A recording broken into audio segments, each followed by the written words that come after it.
त्यांनी ॲक्शन नाही घेतला, कारवाई व्यवस्थित केली नाही, तर त्याच्यावर ॲक्शन होतो. आणि त्याच्यामुळेच मला असं वाटतंय की आपण इतका डिटेक्शन्स करू शकतो, केसेस डिटेक्ट करतो, मालही आपण हस्तगत करून घेतो आणि लोकांपर्यंत पोहोचवतो.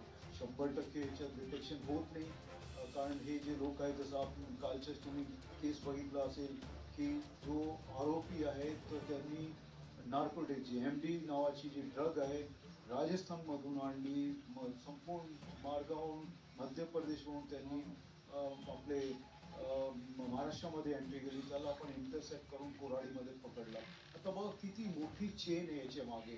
तर याची माहिती काढणे आणि मग त्याच्यावर वॉच ठेवणे, त्याला डिटेक्ट करणे, कोणते रूटने आता हे सगळं शोधणे आणि तिथपर्यंत पोहोचणे ही मोठी एक प्रक्रिया असते. ही आपण जरूर समजून घ्या.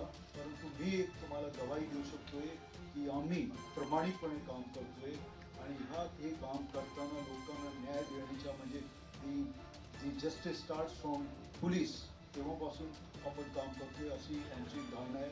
मी आपले अधिकाऱ्यांच्या सगळ्यांच्या यांचेही खूप खूप अभिनंदन करतो, ज्यांनी इतकी मेहनत करून हे केसेस डिटेक्ट केले आणि लोकांना त्याच्या माल परत देण्यात आलेला आहे. आता सायबर ऑफेन्सेस जे आहे फार मोठी संख्यामध्ये त्याच्यात वाढ होत आहे. जवळपास 1000 कोटीच्या हे जे आहे महाराष्ट्रामध्येच हे लोकांचे पैसे काढून घेतात सायबर क्राईम्समध्ये. आपले नागपूरमध्ये दररोज जवळपास 35, 40, 50 लाखापर्यंत लोकांची फसवणूक होत आहे. तर हे जे आहे हे कुठेतरी थांबलं पाहिजे. याच्यासाठी आम्ही लोकांना शाळामध्ये, कॉलेजेसमध्ये जाऊन त्यांना सांगतोय की कसे तुम्ही अलर्ट राहिले पाहिजे, कसे तुमच्याकडे जर फोन आला आणि काहीतरी त्या तुम्हाला एक हे दाखवला की तुम्हाला इतके पैसे मिळतील किंवा एखादा लिंक आला, एखादा मेसेज आला आणि ते तुम्ही कसे क्लिक करायचे, क्लिक केल्यानंतरही तुम्ही त्याच्यात फसवणूक तुमची होऊ शकते. हे सगळे अवेअरनेससाठी आपण करतो आहे. हेतू एकच आहे की तुमच्या नुकसानही झालं पाहिजे आणि पोलीस म्हणून आपण तुम्हाला कसे याच्यापासून थांबू शकतो हे आमचं काम आहे. आपण करत राहणार. कंपनी जिथे मी वर्किंगला आहे, आय गेस 7-8 म्हणजे ऑलमोस्ट 10 महिने झालेले आहेत. तर तिथल्या समोरच्या पार्किंगमधून ती गाडी अचानक म्हणजे चोरी गेली. त्यानंतर मी जवळपास 7 ते 7:15ला मी तिथून म्हणजे बाहेर निघत होती. तेव्हा मी बघितलं की तिथे गाडीच नाही. त्याच्यामुळे आम्ही खूप म्हणजे कॅमेरेज आणि जितके पण तिथे कॅमेरेज लागले सर्व कॅमेराजमध्येच म्हणजे चेक केला की गाडी आहे की. आणि त्याच्यानंतर मग अंबाझरीला आम्ही ऑलमोस्ट 10-10:30च्या नंतर मी तिथे कंप्लेंट केली आहे गाडीसाठी. ओके. आणि मग आता परत मिळाले कसं वाटतं? हां, खूप छान वाटत आहे. म्हणजे ॲक्च्युली माझं पूर्ण कामच थांबलं होतं त्या गाडीमुळे, कारण की मला खूप प्रॉब्लेम होता. गाडी नव्हती तर येणं जाणं, दररोज कॅबने येणं जाणं करणं म्हणजे खूप मुश्किल होतं, कारण तेवढं तुमचं म्हणजे पैसा पण इन्व्हेस्ट होतो त्याच्यामध्ये.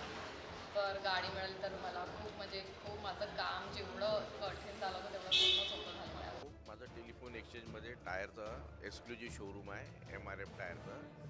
त्याच्यामध्ये आमच्या माणसाकडून चुकीनं 3,08,000 रुपये ड्रायव्हरमध्ये राहून गेले होते आणि तो आमचा जुनाच एक नौकर मागच्या खिडकीतून आला आणि त्यांनी ते ड्रायव्हर फोडून ते पैसे नेऊन गेले. ताबडतोब लकडगंज पोलीस स्टेशनला सकाळी आम्ही रिपोर्ट केल्यानंतर पूर्ण DB स्क्वॉड आणि क्राईम ब्रँचचे आणि बाकी पोलीस अधिकारी येऊन त्यांनी तपासणी चालू केली आणि अवघ्या 2 तासामध्ये चोराला पकडून आणून आमचा मुद्देमाल त्यांनी जप्त करून दिला आणि कोर्टामार्फत तो सुटला.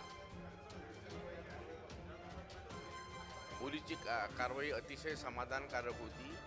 वागणूक पण त्यांची अतिशय चांगली होती आणि त्यांनी पूर्ण आम्हाला सहयोग केला आणि आमच्याकडून जेवढी इन्फॉर्मेशन घ्यायची तेवढी त्यांनी घेतली आणि त्याच्यानंतर त्यांची वागणूक नेहमीसाठीच आमच्यासोबत चांगली राहिली.